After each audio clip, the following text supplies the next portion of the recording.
Hi, it's Brian Reeves from Paranormal Investigations. Today we're going to have a look at the top 10 pieces of equipment you need to go on a ghost investigation.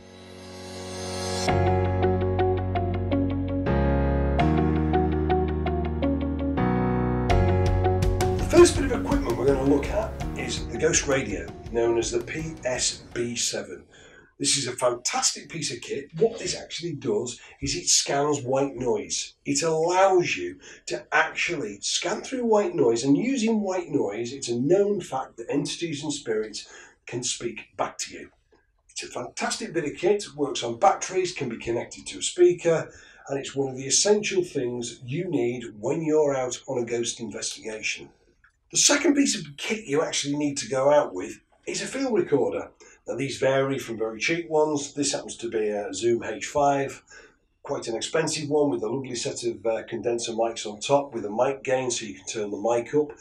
These are really good at capturing voices of ghosts or entities. If you ask the right questions, leave a pause, you may get the answer on this, exactly what you're looking for.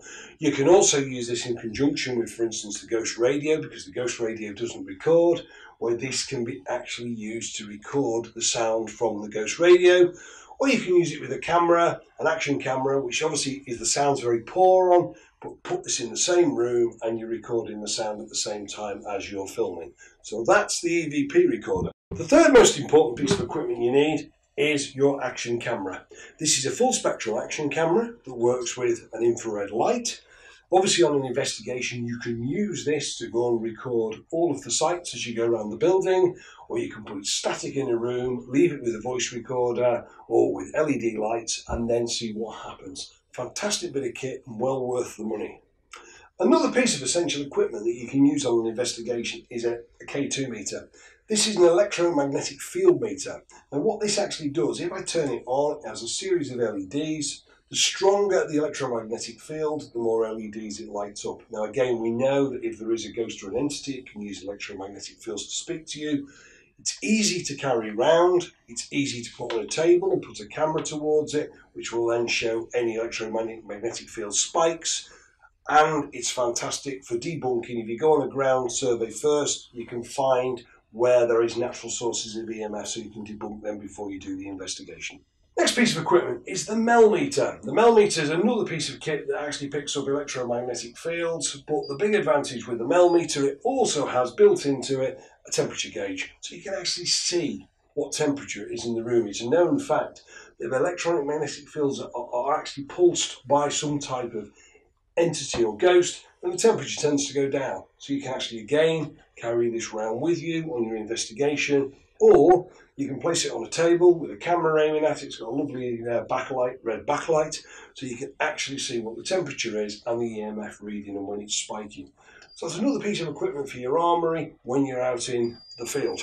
The next piece of equipment we've got is the PIR Light. A simple piece of technology that you can leave on the floor switched on. If anything walks in front of the PIR, it turns the LEDs on. It could be an entity, it could even be a spider, but at least if you leave it in a room with a camera pointing at it, you know when something's walked in front of the beam, it's turned it on, so there's a good chance you might catch something on the camera. And as I said, they're a really good piece of kit to take with you on a ghost investigation.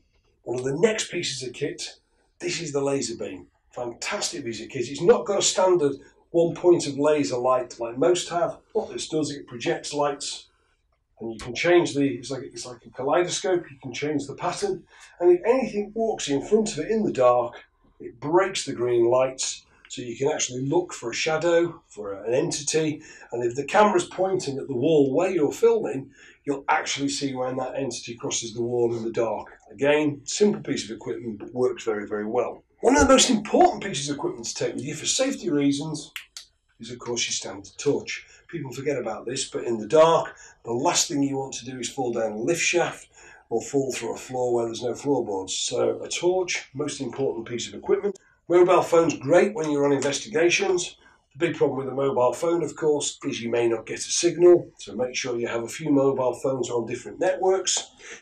The great thing is you can carry it is a radio. So each of you have got a radio, you can contact each other, you can make sure you meet back at specific times to check everybody's okay, and if there is an incident, you can use the radio as a means of technology. So really good to have with you on an expedition. One of the most important things to take on an investigation is batteries. Remember, every piece of technology you use today probably takes batteries, either PP9s, AAAs or AAs. Please remember, if you're going to take rechargeable batteries, make sure that batteries are charged before you go, unless you might end up with a flat investigation. It's Brian Raves from Paranormal Investigations. Please click on the links below to find out where you can buy our equipment, and please subscribe to our video channel, and please turn your notifications on.